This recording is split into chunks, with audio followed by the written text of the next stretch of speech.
यहाँ दी गई जानकारी ज्योतिष पर आधारित है तथा केवल सूचना के लिए दी जा रही है। टीवी 9 डिजिटल इसकी पुष्टि नहीं करता है। यहाँ बताए गए किसी भी उपाय को करने से पहले संबंधित विषय के एक्सपर्ट से निजी तौर पर सलाह अवश्य लें।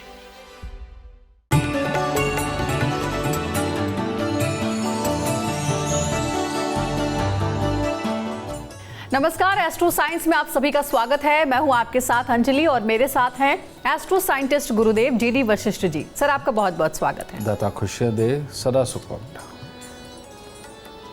हमारे शास्त्रों के अलावा ऐसी कई मान्यताएं हैं जो हमें होनी अनहोनी और शुभ अशुभ के बारे में बताती हैं। हम इनमें विश्वास करें या ना करें, लेकिन इनके अस्तित्व से इनकार नहीं किया जा सकता है। कुछ चीजें प्राचीन काल से ही बेहद शुभ और सकारात्मक मानी जाती हैं, जबकि कुछ चीजें उतनी ही अशुभ। इन चीजों के बारे में जानकारी होने पर आप इनके अशुभ प्रभाव से बच सकते हैं। जानिए 8 बातें जो होती हैं अशुभ या अनहोनी का संकेत। इसके साथ ही जानेंगे आज आपकी राशि का पूरे दिन का हाल भी। तो शुरुआत करते हैं कार्यक्रम की, और सबसे पहले गुरुदेव से हम जानते हैं कि अनहोनी घटना अगर घटित होती है तो उसका पहला संकेत क्या होता है। क्योंकि ऐसा कहते हैं गुरुदेव कि घर में अगर कीट, चूहे या फिर किसी जानवर का अचानक से वास हो जाए तो ये एक तरीके का अनहोनी का संकेत होता है। क्या ये सही है, और अगर ऐसा है तो फिर इससे कैसे बचा जा सकता है? ये सत्य बात है कि जब इस तरह के प्राणी, जिसे कीट पतंगे जो काटते हैं, ये हो जाए, मधुमक्खियाँ भी उनमें आती हैं, या चींटियाँ आने लगे, या छिपकली या चूहे वगैरह आने लगे, तो ये एक बार को अशुभ संकेत होते हैं। कैसे? जैसे छिपकली और चूहों का आना, ये घर के अंदर एक किसी न किसी के दिमाग में घमंडीपना डालता है, लड़ाई वाली बुद्धि डालता है, आपस में क्लेश करवाता है और सोचने समझने की शक्ति को कमज़ोर करवाता है। ये केतु से संबंधित होता है। और ऐसी अवस्था के अंदर जो हम गाय, कुत्ते, कौवे की जो सेवा करते हैं, वो तो हमें इन सारी दुर्घटनाओं से, यानी इन सारी बेकार की आने वाली मुसीबतों से बचाता ही है। इसके अलावा अगर हम कंबल वगैरह का दान करते रहें, ठीक है, जो गरीबों को किए जाते हैं, कपड़ों वगैरह का दान करते रहते हैं, तो इससे बचाव होता है। रही बात कीट पतंगों की, ये शनि की खराबी के कारण आते हैं। और ये जो आपने देखा होगा, कभी ततैया काट जाता है या कभी कोई मधुमक्खी काट जाती है, इस तरह के जब हालात होते हैं तो बहुत ज़्यादा डर ये भी होता है कि कोई जानवर भी कहीं आपको हिट ना कर दे। तो ये शनि की खराबी के कारण होता है। इसीलिए अगर इस तरह के हालात हों और चींटियाँ घर में निकलती हो, तो इंसान को सरसों के तेल का दान मुंह देख करके हर शनिवार को कर देना चाहिए। क्योंकि ये शनि देव प्रभावी होने लगे हैं, तो वो भी कोई ना कोई एक्सीडेंट, कोई ना कोई तकलीफ या धन की कमी, ये कुछ भी पैदा कर सकते हैं। और जिसको काटा गया है उसके स्वभाव में खास तौर पे एक प्रॉब्लम पैदा करते हैं कि उसमें गुस्सा, चिड़चिड़ापन और बात ना मानने की प्रवृत्ति आने लगती है। तो उस बच्चे को खास तौर पे सरसों के तेल का दान उसके लिए अनिवार्य है। और इसके साथ ही ये भी कर सकते हैं कि सरसों के तेल का दीपक शनि मंदिर में जाकर के जलाने से भी इस दुष्प्रभाव से निजात मिलती है। तो देखिए, पूरे कार्यक्रम में आज हमारे साथ बने रहिए। गुरुदेव आपको बताएंगे शुभ और अशुभ के संकेत। कार्यक्रम में अब आगे बढ़ते हैं और जानते हैं 3 राशियों का हाल। ये राशियां हैं मेष, वृषभ और मिथुन राशि। तो सबसे पहले बात करते हैं मेष राशि वालों की। मेष राशि वाले वो लोग जिनके कोई कानूनी विवाद चल रहे हैं या कोई कोर्ट केसेस चल रहे हैं, इनके लिए आज का दिन शुभ है। अगर आपने कुछ भी इसके प्रति कोई लिखत पढ़त करनी हो, कुछ भी करना हो, इसके लिए बहुत बढ़िया समय है। और वैसे भी आज के दिन आपका जोश भी आपका साथ देगा, आपकी बुद्धि, आपकी प्लानिंग भी आपका साथ देगी। हर तरह से उत्तम दिन जाएगा। सिर्फ एक चांदी का चकोर टुकड़ा अपनी जेब में रख करके तब घर से निकलें। वृषभ राशि, वृषभ राशि वालों के लिए खट्टा मीठा दिन है। सुबह के वक्त में हो सकता है आलस भी रहे, भाग्य साथ ना दे, लिखाई पढ़ाई वाले बच्चों के लिए अटपटे हालात पैदा हों, या फिर आपका अपना ही मन अपने ही कामों को करने का ना हो। लेकिन जैसे जैसे दिन ढलने की तरफ जाएगा, शरीर में चुस्तीलापन, फुर्तीलापन, हर तरह से एनर्जी का साथ देना। और 3 बजे के बाद अगर आप किसी भी कार्य को करते हैं तो उसके आपको शुभ फल प्राप्त होंगे। आज के दिन मंदिर जा कर के कुछ न कुछ चढ़ा करके मीठा या फल फ्रूट, तब दिन की शुरुआत करें, पूरा दिन शुभ हो सकता है। मिथुन राशि, मिथुन राशि वालों के लिए आज का दिन पूरी तरह शुभ नहीं है, ख़ास तौर पे पढ़ने लिखने वाले बच्चों के लिए भी, काम करने वाले लोगों के लिए भी। स्वास्थ्य को लेकर के भी छोटी मोटी तकलीफ़ें या एलर्जी वगैरह आज के दिन आपको सता सकती हैं। तो मिथुन राशि वाले अगर सुबह सवेरे थोड़ी सी चने की दाल लेकर के मंदिर में देते हैं या सोने का कोई गहना धारण करके निकलते हैं तो आज का दिन शुभ हो सकता है। आगे की राशि वाले थोड़ा सा इंतजार करें, जल्द ही आपके दिन का पूरा हाल भी गुरुदेव आपको बताएंगे। लेकिन अभी हम अपने विषय पर वापस आते हैं। गुरुदेव, बचपन से ये हमने सुना है कि अगर कुत्ता रोता है, कुत्ते का रोना शुभ नहीं होता, यानी अशुभ संकेत की ओर इशारा करता है। कुत्ते का रोना आखिर किस अनहोनी की ओर इशारा करता है? कुत्ते का रोना, कुत्ता यानी कि केतु, इसको दरवेश भी माना जाता है और इसके लिए खास एक बात प्रचलित है कि ये यमदूतों की आहट भी सुन लेता है, उनको देख भी लेता है।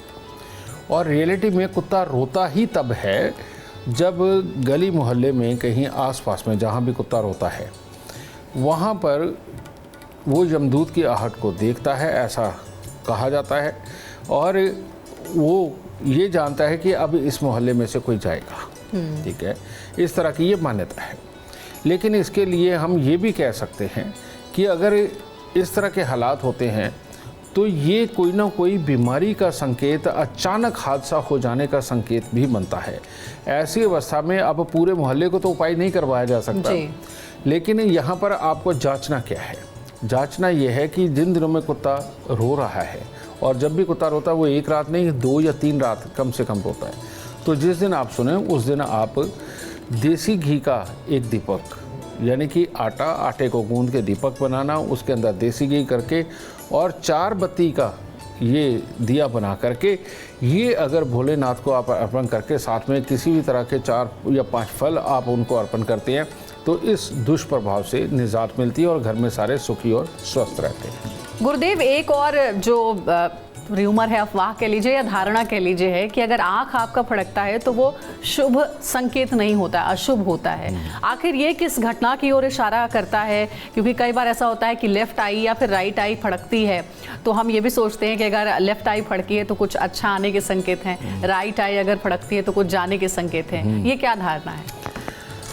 मर्द की अगर लेफ्ट आई फड़के और औरत की राइट आई फड़के तो इसको कुछ हद तक शुभ मानते हैं। ठीक है, कारण इसका संबंध है राहु से। और लेफ्ट साइड में जन्म कुंडली का 6ठा घर आता है राहु का, जहाँ पर उच्च माना जाता है। और यहाँ पर अगर लेफ्ट आई फड़के, समझ लो कुछ ना कुछ अच्छा सोच विचार करके इन दिनों में प्रगति का टाइम है, और जिस चीज़ के लिए आप सोच रहे हो उसके लिए आप अच्छी एक प्लानिंग तैयार करके उसके लिए काम करके आप उसमें सफल हो जाओ। राइट आई जब फड़कती है, आप देखते हैं कि कभी भी किसी को कोई लकवा मारना हो, पैरालिसिस की शिकायत आनी हो तो उसकी पलक के ऊपर ख़ास तौर पे इम्पैक्ट आता है। ये राहु का ही खराब वाला सिस्टम है। और ऐसी अवस्था में जब राइट आई फड़कती है तो समझ लो कोई ना कोई बीमारी, कलेश या कोई ना कोई विचार ऐसे आने वाले हैं जो उपद्रव करवा सकते हैं और हालात को ख़राब कर सकते हैं। लड़ाई झगड़े या कामकाज की खराबी कुछ ना कुछ वो पैदा कर सकते हैं। इसीलिए सीधी आँख का फड़कना बुरा माना जाता है। तो ऐसी अवस्था में 1 किलो जौ उनको दूध के साथ धो करके आप अगर जल प्रवाह कर देते हो, और उतने दिन तक आपको करना चाहिए जब तक आपकी आँख फड़क रही है। अगर ये करते हो तो इस दुष्प्रभाव से आपको निजात मिलती है, स्वास्थ्य भी अच्छा रहेगा और जीवन के अंदर होने वाले कार्यों के अंदर भी कोई भी बड़ी दिक्कत नहीं आएगी और सब कुछ अच्छा चलेगा। गुरुदेव, कई बार ऐसा होता है कि आंखों का जो ऊपरी हिस्सा है या फिर निचला हिस्सा जो है वो बार बार फड़कता है, तो ये क्या अशुभ संकेत है? ये ऐसा क्यों होता है? हाँ, ये है रजी। जैसे आँख का नीचे वाला हिस्सा है, ये पानी से संबंधित, हमारे शरीर के अंदर जो पानी है उससे संबंधित अगर कोई बीमारियां आने वाली हो तो तब फड़कता है। ठीक है, तो ऐसी अवस्था के अंदर इसको ठीक करना तो आसान है। अगर सुबह शाम हम मंदिर के अंदर आरती के अंदर ही चले गए और कुछ मीठी फुलियाँ वगैरह ले गए या शिवलिंग पे जल चढ़ाया सुबह के वक्त में, ये इससे ही ठीक होने लगता है। क्योंकि मेन चंद्रमा है, भोलेनाथ है, तो ये आराम से माफ़ भी कर देती है जी। ठीक है, यानी कि अपने अंदर सात्विक मन लाते ही ये फड़कना बंद हो जाएगा। लेकिन मेन है ये ऊपर वाली पुतली का फड़कना, ये शुक्र जनित होती है। और शुक्र की वो अवस्था जो बेहद चाहवान वाली हो, बेहद चाहे, इसके अंदर चाहना क्या है, शुक्र से संबंधित 3 चीज़ें हैं, जड़, जोरू, ज़मीन। यानी कि विपरीत लिंगी का चाहना, ज़मीन का चाहना, पैसे का चाहना, ये जिसके अंदर ज़्यादा मात्रा में हो और शुक्र की ही दशा भी चल रही हो, तो ये ऊपर की आँख यानी कि ऊपर की पुतली जो है ये फड़कनी शुरू होती है। और ये जो लोग होते हैं ये किसी भी तरह से अपने कार्य को सिद्ध करना चाहते हैं। अगर ये विपरीत लिंगी के पीछे पड़े हैं तो किसी भी सूरत में इनको वो चाहिए, अगर पैसे के पीछे पड़े हैं तो पैसा चाहिए, ज़मीन के पीछे पड़े हैं तो ज़मीन चाहिए। ये इस तरह के हालात है। अब आप भी फैसला करिए कि ये शुभ है या अशुभ है। मैं तो इतना बता सकता हूँ कि अगर इस तरह से हो और दिमाग के अंदर बिल्कुल विचारों का भूचाल चल रहा हो और ठहरता ही ना हो और दिन रात अगर सोचता हो, तो ऐसी अवस्था के अंदर माँ लक्ष्मी का पूजन सबसे उत्तम, माँ गाय का पूजन सबसे उत्तम और कन्या पूजन सर्वोत्तम। ठीक है, छोटी छोटी कन्याओं को कुछ ना कुछ मीठा दे करके, लाल चुनरी उड़ा करके, पाँव हाथ लगा करके आशीर्वाद लेना बुधवार के दिन खास तौर पे इस फड़कन को भी कम करेगा, दिमाग को थोड़ा शांत करेगा, आदमी एक नॉर्मल ज़िंदगी जी पाएगा। नहीं तो ऐसे लोग आगे बढ़ने की होड़ के में ये नॉर्मल जीवन नहीं जी पाते। तो फैसला आपका होगा। चलिए, बहुत अच्छा उपाय गुरुदेव ने बताया है। अब आगे बढ़ते हैं और जानते हैं कर्क सिंह और कन्या राशि वालों का इंतजार खत्म करते हुए कैसा रहेगा आज का दिन उनके लिए। कर्क राशि के लोग अगर आज परिवार के अंदर किसी के स्वास्थ्य की वजह से खराबी हो सकती है और आप अगर जोश में काम कर रहे हो तो किसी के साथ अगर वाद विवाद आप उत्पन्न नहीं करते या वाद विवाद को समाप्त कर देते तो आपका दिन अति उत्तम है। और ये भी हो सकता है कि आज के दिन आप किसी खुशी के माहौल के अंदर बल्कि शिरकत करें और वो आपके दिन को और शुभ कर दें। तो आप भी आज चने की दाल मंदिर में अगर रख करके तब घर से निकलते हैं तो हर तरह से उत्तम दिन की प्राप्ति होगी। सिंह राशि वाले के लिए आज थोड़ा सचेत रहना चाहिए, अलर्ट रहना चाहिए, क्योंकि आप ही का कोई जानकर या तो धन के मामले में आपको धोखा दे सकता है या अपने किसी को मजबूरी के अंदर आपको धन देना पड़ सकता है। और यही नहीं, इसके बाद में आपके दिन को शुभ बनाने के लिए आपको चांदी का चकोर टुकड़ा या चांदी की कोई भी चीज़ अपने पास रखनी ज़रूरी है। हाँ, पढ़ने लिखने वाले बच्चों को ख़ास तौर पे चांदी का चकोर टुकड़ा इन दिनों में अपने पास रखना चाहिए, क्योंकि इनके रिजल्ट में भी थोड़ी दिक्कत हो सकती है। कन्या राशि वालों के लिए तो दिन बहुत शुभ है।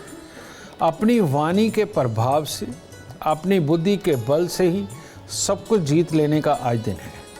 और आज के दिन जिस भी कार्य को करोगे उसके काफ़ी पॉजिटिव हालात आपको देखने को मिलेंगे, कामयाबी मिलेगी। तो आज के दिन हंसते खेलते हुए अपने कामों को करें, बहुत ज़्यादा जोर लगाने के चक्कर में कहीं ख़राब ना कर लेना। तो आराम से करें, आपके लिए दिन बहुत शुभ है। चलिए, तो गुरुदेव का ये उपाय आप ज़रूर करें और अगर आप चाहते हैं कि दिमाग आपका शांत रहे तो ये उपाय आपके लिए बहुत ही अच्छा रहेगा, फलदायक होगा। अगर घर में गुरुदेव ऐसा होता है कि कई बार जिस चीज़ पर आप सोते हैं, चाहे आपका बेड हो या फिर कुर्सी टेबल हो, अगर आप अपने आप टूट जाता है तो क्या ये एक अशुभ संकेत है? साथ ही इसके अलावा घर में अगर कांच टूट जाता है तो ये किस बात का संकेत है? इसमें अंजलि तुमने 2 सवाल कर दिए। एक तुमने बेड कुर्सी टेबल की बात करी, ये केतु से देखा जाता है, और जो कांच की बात करी ये बुध से देखा जाता है। कांच का टूटना लगभग शुभ होता है। कारण ये है कि बुध जब बिन पैंदे का लोटा बन के कोई ना कोई हालात को घुमा रहा हो और बनते हुए कामों को बिगाड़ रहा हो, जब कांच घर में टूट जाता है तो वो काबू में आते हैं और इंसान सीधी और स्थिर बुद्धि के साथ आगे बढ़ कर के कामयाबी पाता है। इसकी एक साइड रख देते हैं। लेकिन ये जो तुमने कहा है बेड, कुर्सी और टेबल, ये केतु की खराबी, ये जब आती है जीवन में तो संतान, पुत्र, भाई और इसके साथ ही जीवन के अंदर जो कार्य कर रहे हो उसके अंदर आगे बढ़ना, अपने नाम का झंडा बुलंद करना, पॉजिटिव सोच रखना, इन सब में कहीं ना कहीं कुछ ना कुछ खराबी ये ज़रूर देता है। तो ऐसी अवस्था में तभी कहा जाता है कि बेड, इसके अंदर से कभी भी चूचा की आवाज़ नहीं आनी चाहिए, इसको पहले ही बना करके रखें। बिस्तर के ऊपर कटी फटी चादरें, दाग लगी हुई चादरें और तकिए के लिहाफ खास तौर पे ये कटे फटे और दाग लगे हुए अगर होंगे, इनमें से धागे निकल रहे होंगे, समझ लो आपका केतु खराब है। और ऐसी अवस्था के अंदर आप मेहनत बहुत करेंगे लेकिन ऊंचाई नहीं पा पाएंगे। मियाँ बीवी में खाम खाई के कन्फ्यूज़न, कोई ना कोई लड़ाई का कारण वो खड़ा होता रहेगा।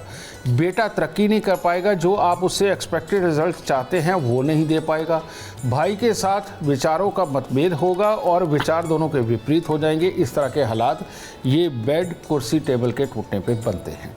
और अगर इस तरह के हालात हों तो उस इंसान को हर मंगलवार को एक लाल झंडा तिकोना गोटा किनारी वाला लेकर के इसको मंदिर की छत पे लगाना शुरू कर देना चाहिए, ताकि अपने केतु को बल दे सके, सबल बना सके और विचारों को स्थिर रख के हम सीधा सीधा काम कर सकें और बेटे और भाई की तरफ से भी आने वाली जो तकलीफ़ें होती हैं उनसे भी बहुत अच्छा रिलीफ मिलता है।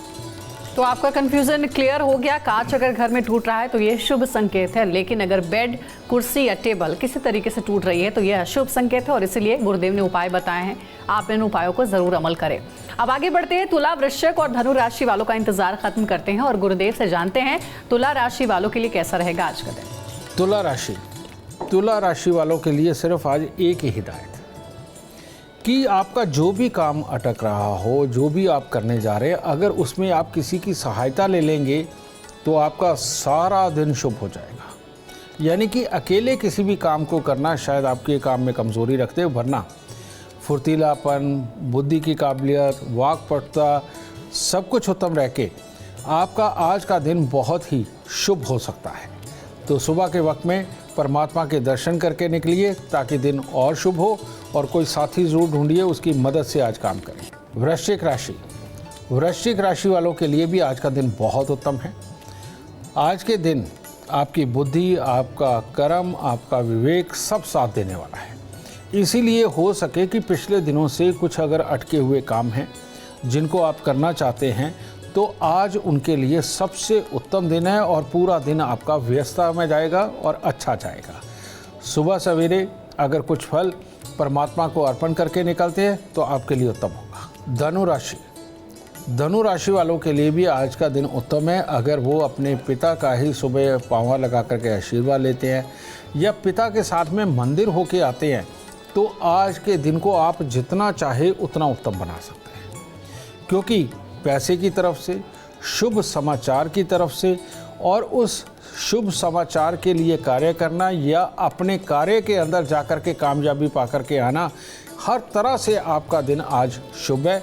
बस पिता के साथ मेल मिलाप अच्छा हो और पिता के साथ मंदिर जाए तो और लाभ होंगे।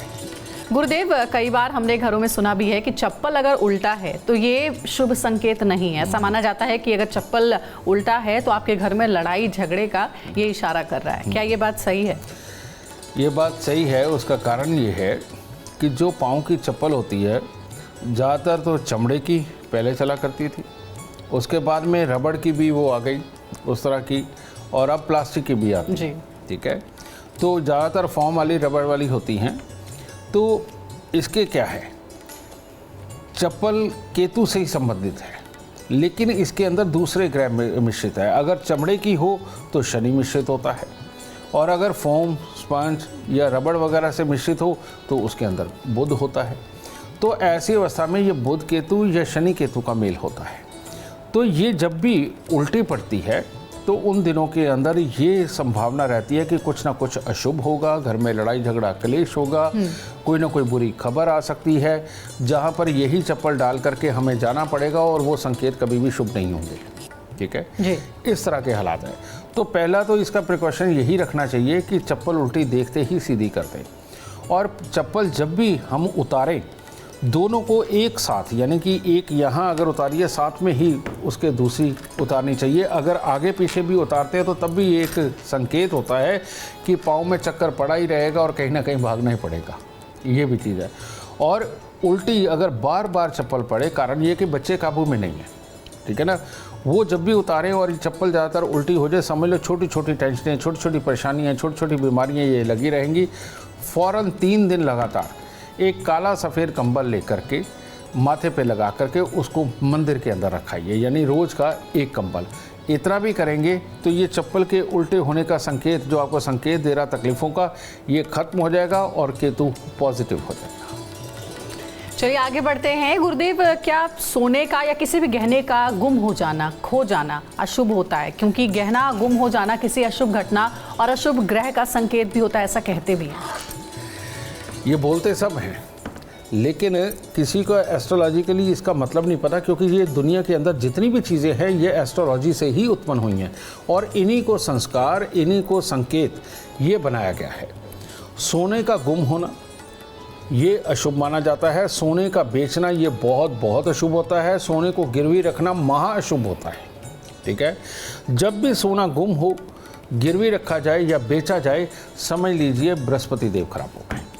और बृहस्पति देव के खराब होने का यानी कि 3 नंबर का खराब होने का मतलब अब मंगल भी खराब होंगे। रियलिटी में लाइफ को बहुत ही अच्छी ऊंचाइयों तक पहुंचाने के लिए 3 नंबर और 9 नंबर का बहुत बड़ा खेल है। ठीक है, लेकिन इसके गुम होते ही आपका 3 और 9 दोनों खराब हो गए। और ऐसी अवस्था में अगर आप 3 या 9 नंबर के मकान में रहते हैं तो आपके लिए बहुत घातक हो जाएगा जब सोना गुम हो, बेचा जाए या गिरवी रखा जाए। तो ऐसे में कोई ना कोई बड़ी बीमारी, बड़ा नुकसान, कामकाज की खराबी, ये सब कुछ, और जगह जगह से अनादर झेलना और बाहर के लोगों की और अपने जानकारों की सपोर्ट ना मिल पाना, ये सारे हालात अपने जीवन के अंदर इकट्ठे होने लगते हैं। ऐसी किसी भी अवस्था के अंदर जब ये हो, सबसे पहले इंसान को भाग के, अगर उसके पास थोड़े ही पैसे हैं तो 1 ग्राम सोना खरीद के ला करके अपने जहाँ भी घर में सोना रखता है उस जगह पर उसको रखे। ये काम ज़रूर करना चाहिए। और दूसरी बात, यहाँ चावल, मिश्री और थोड़ा सा गुड़ ये हर रोज़ मंदिर में देना शुरू कर देना चाहिए और लगातार कम से कम 27 दिन देना चाहिए, ताकि ये जो इस वक्त में बुरा ग्रह आया हुआ है इसको दूर करके घर के अंदर सुख शांति और समृद्धि का वास कराया जा सके। और अब अपने स्पेशल एलिमेंट की बात करते हैं अपने आज के वास्तु उपाय की। गुरुजी, एक सवाल है कि अगर रसोई में तवा रखते हैं हम, तो रसोई में रखा हुआ तवा किस दिशा में होना चाहिए गुरुदेव? जब भी आप ज़्यादातर अग्नि कोण के अंदर आप चूल्हा रखते हो, बिल्कुल ठीक है, वहीं पर तवा भी आता है, लेकिन तवा जब गर्म होता है उस वक्त में मंगल शनि का ये मेल चला होता है, क्योंकि तवा लोहे का होता है। ये चीज़ कोई बात नहीं, मंगल शनि ज़िंदगी के अंदर नुकसान भी करते हैं और फ़ायदा भी बहुत करते हैं। और ख़ास तौर पे जिनकी कुंडलियों में मंगल शनि का इकट्ठा मेल हो और शुभ दृश्य हो, ऐसी अवस्था के अंदर उनके पास इतना धन होता है कि वो अपने धन की परवाह भी नहीं करते। ठीक है, तो ये मंगल शनि का मेल ये बेहतर है, लेकिन ये तभी तक जब तक तवा गर्म है। ठीक है, उसके बाद इन दोनों को अलग अलग कर देना चाहिए। कभी भी चूल्हे के बिल्कुल सामने की तरफ में तवा नहीं रखना चाहिए। हमेशा जहाँ चूल्हा पड़ा है उसके या तो लेफ़्ट साइड में जा कर के या उसकी राइट साइड में जा कर के तवे को रखने से शनि मंगल अलग अलग रहेंगे और एक त्रिकोण में रहेंगे, जिसके चलते हुए ये नुकसान नहीं करेंगे। इसीलिए बहुत सारे लोग क्या करते हैं, मांझ धो करके तवे को चूल्हे के ऊपर ही रख करके छोड़ देते हैं। ये शुभ संकेत नहीं है बेटा, ये अच्छा नहीं है। तवा जब भी आप मांझे धोएं उसके बाद उसको उल्टा करके गंगे या तो राइट साइड में रखें या लेफ़्ट साइड में रखें। तो राइट और लेफ़्ट में जाने से आपके या तो दक्षिण में वो स्थापित हो जाएगा और या फिर जा कर के उत्तर में स्थापित होगा, और ये दोनों ही स्थान शनि के लिए बहुत बुरे नहीं हैं। चलिए, तो ये वास्तु उपाय ज़रूर आप अपने किचन में करें। जब भी आप तवा रखें तो सोचें कि कैसे रखना है और किधर रखना है, जो गुरुदेव ने बताया है। अच्छा गुरुदेव, एक और सवाल है। लोगों की आदत होती है हर वक्त अपनी उंगलियों को चटकाने की, लेकिन ये आदत क्या शुभ नहीं मानी जाती है? ऐसा नहीं करना चाहिए, और ये किस बात के संकेत हैं? जब भी उंगली कोई चटकाता है, या तो वो खाली दिमाग होता है या बहुत ज़्यादा भरे हुए दिमाग वाले जो हर वक्त सोच रहे हैं, वो बैठे बैठे कुछ ना कुछ इस तरह से कर देते हैं। अब अवस्था क्या है, उंगली चटकाना इसलिए अशुभ माना जाता है कि जिनका खाली दिमाग और बैठे बैठे खेल में ये करते रहते हैं, वो मजाकिया हो जाते हैं और उनको कुछ ना कुछ बात बोलने को चाहिए, करने को चाहिए। तो ऐसी अवस्था में ज़िंदगी की ज़रूरी चीज़ों को ना सोचने की आदत ही उनके लिए घातक होती चली जाती है। और जैसे हम इन जोड़ों को चटकाते रहते हैं, शनि और केतु को मिलाते रहते हैं, इसको प्रबल करते रहते हैं, विचार आते रहते हैं, और वो विचार मखौलिया यानी कि हंसी मजाक वाले में लेके आके जाता है। तो ये जो मखौलिया लोग हैं, इनके लिए तो उंगलियां चटकाना बहुत ख़तरनाक है। ठीक है, क्योंकि इनको चटकाने की जगह अगर इनकी हल्की हल्की मसाज करते हुए इन जितने उंगलियों के जोड़ हैं, इनकी हल्की हल्की मसाज करते हुए अगर आप अपने काम की बातों के बारे में सोचेंगे तो आप देखेंगे कि आपकी बुद्धि बहुत दूर तक सोच पा रही है और नए नए आइडिया ला रही है। ठीक है, तो इसलिए चटकाने के बजाय ये अगर मसाज की जाए ये ज़्यादा उत्तम है। अब दूसरी तरह के जो बहुत सोचते हुए इसको चटका रहे होते हैं, वहाँ पर भी शनि और केतु के अंदर विघ्न जाता है, जिसके चलते ज़रूरी जो आप डिसीज़न लेना चाहते हैं, किसी तर्क पे पहुँचना चाहते हैं, किसी प्लान पे पहुँचना चाहते हैं, उसमें बाधा बनती है। तो इसीलिए इन लोगों को भी एक ही चीज़ करनी चाहिए कि अपनी उंगली के ये जितने जोड़ हैं इनकी हल्की हल्की मसाज करते हुए हल्का हल्का सोचते रहें, तो उनके लिए ज़्यादा उत्तम होगा बजाय चटकाने के। चलिए, ये उपाय ज़रूर आप याद रखें। आगे बढ़ते हैं। गुरुदेव, घर में कई बार अगर कोई इलेक्ट्रॉनिक का सामान रखा हुआ है और वो ख़राब है, तो क्या अशुभ ग्रहों और अशुभ घटना की ओर ये संकेत करता है? ये तो बहुत ही अशुभ है। मेरे आप जितने पुराने एपिसोड देखेंगे उसके अंदर ख़ास तौर पे मैं एक बात बोला करता था कि बंद घड़ियाँ, खोटे सिक्के, ख़राब इलेक्ट्रॉनिक सामान ये घर में कभी नहीं होने चाहिए। और इसका तर्क क्या है? ये राहु की वस्तु है। जब भी हम कोई भी इलेक्ट्रॉनिक सामान घर में लाते हैं तो उसके अंदर जो सोल्डरिंग करते हैं, जिससे कि चिपकाया जाता है, उसके अंदर रांगा होता है और रांगा राहु की धातु मानी जाती है और उसमें से जो ऊर्जा निकलती है वो ऑक्सीजन की दुश्मन है। और ये ऑक्सीजन की दुश्मन होने के कारण यहाँ पर राहु और बृहस्पति की लड़ाई हो जाती है, जिसके कारण कि गुस्सा, चिड़चिड़ापन, विचारों का स्थिर ना रहना, याद ना रह पाना और एलर्जीज टाइप होना, जैसे ज़ुकाम, डस्ट एलर्जी या और स्किन की कोई एलर्जियाँ, ये सब कुछ होने लगती हैं। जिन जातकों के भी बिस्तर के अंदर ख़ास तौर पे, यानी कहने का मतलब बेड के बॉक्स के अंदर ये ख़राब इलेक्ट्रॉनिक सामान, बंद घड़ियाँ हों, खोटे सिक्के हों, ख़राब इलेक्ट्रॉनिक सामान हो, या किसी ने सामान आपको गिफ्ट दे रखा है, उसकी आज आपको ज़रूरत नहीं थी, आपने अंदर रख दिया है, ये लोग कभी भी दिमाग से शांत नहीं रह सकते। धैर्य कमज़ोर होगा, एलर्जियाँ होंगी, कोई ना कोई दवाई इनको खानी पड़ेगी और जो एक स्थिर बुद्धि के साथ बिल्कुल पार जाना चाहिए वो नहीं होगा, विचारों के मतभेद होंगे। इसीलिए अपने घर के अंदर कभी भी बंद घड़ियाँ, खोटे सिक्के, ख़राब इलेक्ट्रॉनिक सामान बिल्कुल नहीं रखना चाहिए। और ये रखते रखते अगर आपके साथ में ये चीज़ हो ही चुकी है तो सबसे उत्तम है रोज़ सुबह पानी का एक लोटा या गिलास लें, उसमें थोड़ा सा दूध डालें और 4 दाने चीनी के डाल के जाके बरगद के पेड़ पे चढ़ा के गीली मिट्टी का तिलक लगाना शुरू करें। देखिए इसका दुष्प्रभाव हट जाएगा और बिल्कुल स्थिर, अच्छी और बुद्धि वाली ज़िंदगी चलनी शुरू हो जाएगी। और अब जानते हैं मकर, कुंभ और मीन राशि वालों के लिए कैसा रहेगा आज का दिन। मकर राशि वालों के लिए आज का दिन जिम्मेवारियां निभाने का दिन है। बच्चों के लिए, भाई बहन के लिए, अपने परिवार के लिए, अपने यार दोस्तों के लिए हो सकता है कि उनके लिए दिन का काफ़ी समय आपको उनके लिए नाम लगाना पड़े, उनके लिए काम करना पड़े। तो ये कुल मिलाकर के अच्छा है। इसमें पीले रंग का रुमाल अपनी जेब में रखें और चांदी का चकोर टुकड़ा अपने पास रखें, दिन और भी शुभ होगा। कुंभ राशि वालों के लिए आज के दिन में थोड़ी दिक्कत है। अगर आप गुस्से, चिड़चिड़ेपन में अपनों के साथ ही वाद विवाद करते रहे तो वाद विवाद बढ़ भी सकता है। और अगर ये वाद विवाद की स्थिति आपके दिमाग में बनी रही या किसी के लिए जेलस भावना बनी रही या किसी को बात सुनाने की भावना बनी रही तो ये दिन को और भी ख़राब कर देगी और ये खराबी बड़े स्तर पर भी हो सकती है। इसीलिए हो सके तो अपने धैर्य को बनाने के लिए, उतावलेपन को भगाने के लिए सुबह सवेरे मीठा बांट दीजिए मंदिर जा कर के, तब दिन शुभ हो सकता है। मीन राशि वाले भी अगर आज अपने परिवार के साथ समय बिताना चाहते हैं, उनके साथ मिलकर के कोई कार्य करना चाहते हैं, किसी मनोरंजक यात्रा पे जाना चाहते हैं और या वैसे ही परिवार के काम में हाथ बटाना चाहते हैं, उन सब के लिए दिन बहुत उत्तम है। सुबह सवेरे थोड़े से फूल परमात्मा को अर्पण करेंगे तो खुशी और कई गुना बढ़ेगी।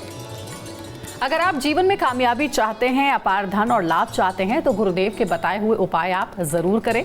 उम्मीद करते हैं आपको आज का विषय पसंद आया होगा। कल आपके सामने लेकर आएंगे एक और विषय जो आपकी कॉम्प्लिकेटेड लाइफ को बना देगा आसान और खुशियों से भरपूर।